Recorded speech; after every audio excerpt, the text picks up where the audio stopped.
the brand new GR-S Hilux, and we're here to see how crazy Toyota made this car.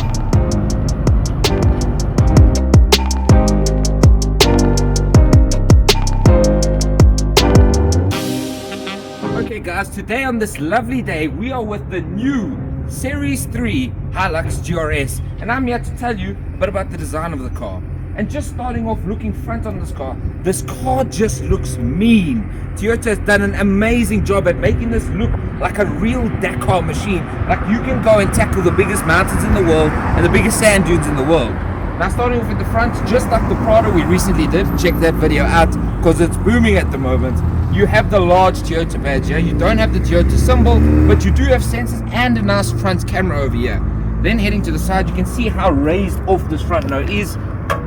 And you have some metal to protect the bottom of the car when you're going over bigger rocks, bumps and terrain. Now coming to the side here, on these massive fender add-ons, this is actually a real vent that feeds air through here to stop a bit of drag. It helps the performance, it helps the economy, and all of that glorious stuff that we know about Toyota. Now this is a bigger fender with the big fender on, and that is what exactly helps the presence of this car.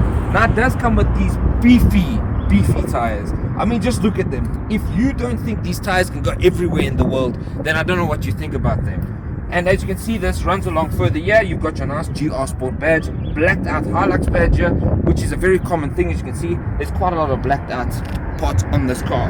You then also have your Gazoo Racing sticker colors here, as well as a foot piece to get into the car. Heading to the back now, the beefiness continues. This car is thick with 3 C's. And I mean that. When you look at the back, the front, the side of this car, everything about it just shows mean muscle. We'll have to get to the engine to see if that covers that as well. But again, beefy tires, you've got a really nice back end here. As you can see, coming to the back, the standard type of Hilux lights here, Toyota badging, and once again, GR-Sport. And like I've mentioned, a lot of black accents on this car. It is just massive. I mean, if I stand next to it now, I'm about 5'8", and this car is nearly at my head at the back here. So it is just flippin' insane. If you thought the Raptor looked mean, I think this starts to challenge the Raptor. And although its competitor is directly the Ford Ranger Wildtrack, I think just this looks so much beefier than that. It just has a road presence. And Toyota's done really well in making the Hilux stand out from normal. So let's check inside. So even though it's 2024, the interior of the car feels like we're in 2014. The reason why I say this, you have an analog gauge cluster inside over there. You have red needles inside it to show sportiness. You also have on the steering wheel this red stitching on the 12 o'clock. You also have these paddle shifters. That's to remind you that it's a GR product. Even if you forgot that, you'd see the badge over here. That says GR down there, and you've got Gazoo Racing on the side over here. Obviously, you get your ashtray over there, and well, a normal gear selector, and then you get all your controls down here, your off-road controls down here, then your air controls over here, and your very old looking JBL infotainment system. This is actually looks like the one that's on the normal Hilux and on the previous gen Hilux and everything. I do prefer the setup of the Ranger, like the Ranger Wildtrack, the Raptor, whatever. This car competes with the Wildtrack, so I do prefer the Wildtrack's interior. We actually did a review of the Wildtrack a while back in 2022. You can check out that video. But overall in the interior, with the driver's side, it's what you get when you get a Hilux. It feels tough, it feels rugged, it feels like it could survive anything. Mainly because the stuff is proven to survive. I mean, got 10-year-old tech in here.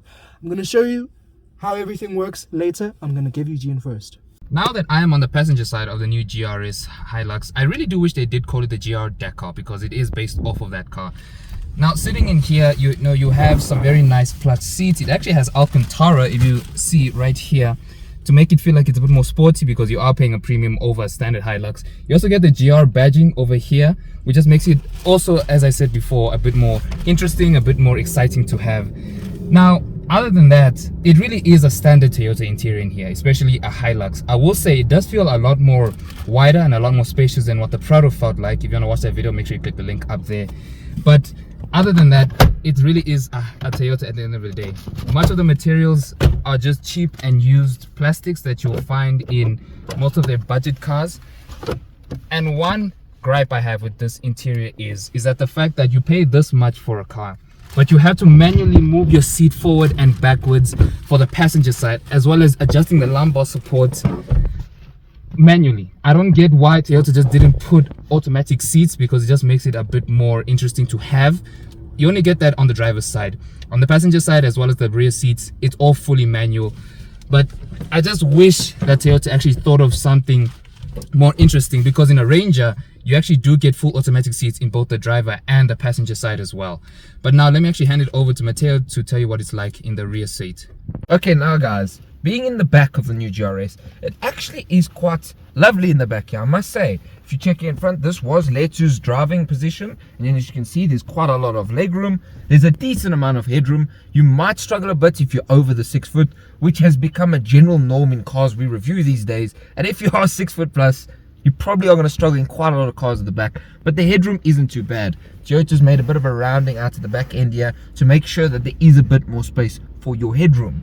Now coming to over here, as you can see, there's some handles to hook on some stuff, and weirdly enough, if you press in here, you've got another grab handle there as well to hook some more goodies on. You then have a bit of storage space here, similar to what you had in the Prado, and this is all really nice, like soft leathery type of material, which is a general thing in the car. Now if you find over here by your armrest, you'll see this is also nicely stitched leather. Now on top here, this is a cheaper scratchy plastic, but I kind of like what they've done here. They've made this almost look like some sort of carbon fibery type of material. It is just a colored plastic, but it does add a bit more spirit to the car, give the car a bit more character. Now coming to the seats, as Eugene mentioned, these are Alcantara, and they do have a bit of ventilation through the gaps inside of them here, and they are really comfortable. There is also leather running along here all the way, and you can pull this down if you don't want second seats, and you do get some decently sized cup holders, and again more leather here. Now they've placed the cup holders in a good place, because generally your arms aren't like this, and you can put your arm like this quite comfortably and still have the cup in there.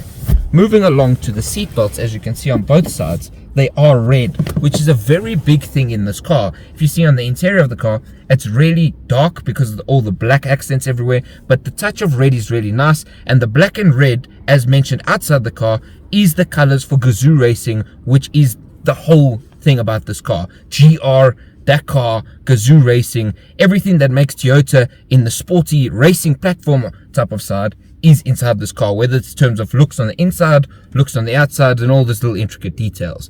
Another thing I did want to touch on is the amount of grab handles you have around the entire car. I mean, you have 2 of these on each side, and then on the front you have another 2 on each side. It's like you've got a whole play area inside of your car. And that's because the car is generally more spacious than even that of what the Ranger Wildtrack was, and a lot of other bakkies as well. So honestly speaking, the inside of this interior is actually really good. The seats are comfortable, they hold you in nicely, and you have quite a bit of space around here. Okay guys, so one thing we actually forgot to speak about was the infotainment system. It does look nice starting up, you know, you have the Toyota badge as well, the Toyota logo as well, but you don't get a lot of functionality that you think in other infotainment systems that you would think at this sort of price point. Because in the Ranger, I do remember just how much information that you got, how many systems you got. You know, you have audio, phone, info, and setup. It's not exactly what you want, but it's what you need, and that's the thing about this car. It's basically what you need in a car. It's not what you want. For that, you possibly go buy a Ford for that. So now let me actually just pass it over to Leto to talk about the gauge cluster, which I think is important to mention, that it's quite old looking, but again, is what, as what Eugene said, it's what you need instead of what you want. So, you know, you have an analog display, but it looks like it's from 2014. I mean, like, I remember my grandfather had a Hilux, and it looked about as modern as this one does, except for the fact that, you know, it looks quite odd, and it's quite annoying. There's a lot of beeping. I did also want to mention, it's not a quirk of the car, whatever. I just want to mention the fact that the radio is on one of the 2 stations that this car will be played the most. This, and I forgot the name of the other station. Jacaranda.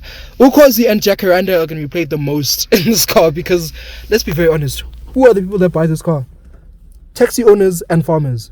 That's it. That's the people who are going to buy this car. So guys, as you can see, I am in the back space of this car, and I do gotta say, it is a lot more spacious than what the Ranger Wildtrack was. It is dark in here, so I don't know if you can see my face properly, this handsome sexy face of mine. But yeah, you can really fit a lot of things in here. You can fit rocks, you can fit a lot of heavy equipment, which is what this car will be used for a lot of the time. You also get your charging port over here, so for like when you need to go into the wild and you need to charge up like your microwaves or maybe your heated blankets and everything like that. But let me actually step out of here because it is a bit claustrophobic. And yeah, it feels like I've come up for air, but it really is a very nice spacious back space because it is a lot more spacious than what the Ranger Wildtrack was. So now let's head to the front and talk about the engine. Coming to the juicy part of the car, which is the engine. And unfortunately in this car, it isn't as juicy as something like a Ford Raptor Ranger, which has a massive V6 in it. Now this Toyota GR-S has the 2.8 GD6, a very well-known Toyota motor, but it does have some performance enhancing, being the top of the range Sport. That's 15 kilowatts more and 50 Newton meters more, which is good for 165 kilowatts and 550 Newton meters. This is better than the Ford Ranger Wildtrack, not the Raptor, but the Wildtrack, which this competes with, that has 154 kilowatts and 500 newtons. But that isn't exactly what makes this car. As you can see, there's enough space here to fit a V6 or even a V8 diesel, and I really hope Toyota finds it in their hearts to support us who love the brand and put a V6 or V8 or something a bit more characteristics in a GRMN version of this in future. Now let's get to something more interesting and talk about something that really makes the car what it is. It's suspension.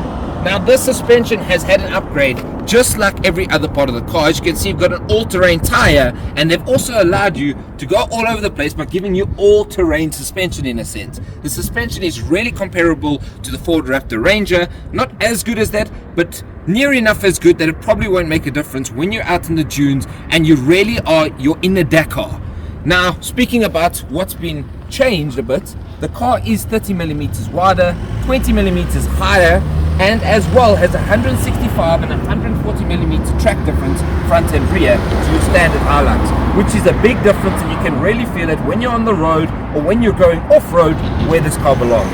Okay guys, so now we're actually on the road right now, and I do gotta say, you don't really feel much of the road noise coming from those BF Goodrich all-terrain tires compared to the Prado. Maybe the Prado was just a tad bit more comfortable, a tad bit more quiet, because it is a much more luxurious based SUV, while this is a more hardcore bakkie or pickup truck from wherever you are in the world. Now let me actually just pass it over to Mateo and let you tell you what it's like sitting in the back seats. Okay, that was an experience. Going over some speed bumps, but also it feels like you're going over some of the rocks and stuff off-road. So when you're going on off-road, when you're going on like gravel road and whatnot, you are still gonna feel a bit comfortable. We did jump up a little bit, but that's just because, you know, the suspension and whatnot happened because, you know, we're going up and down. But it was quite comfortable. Do you agree? I agree fully, guys. Yeah. These seats, like we mentioned when going through the interior, are actually really comfortable.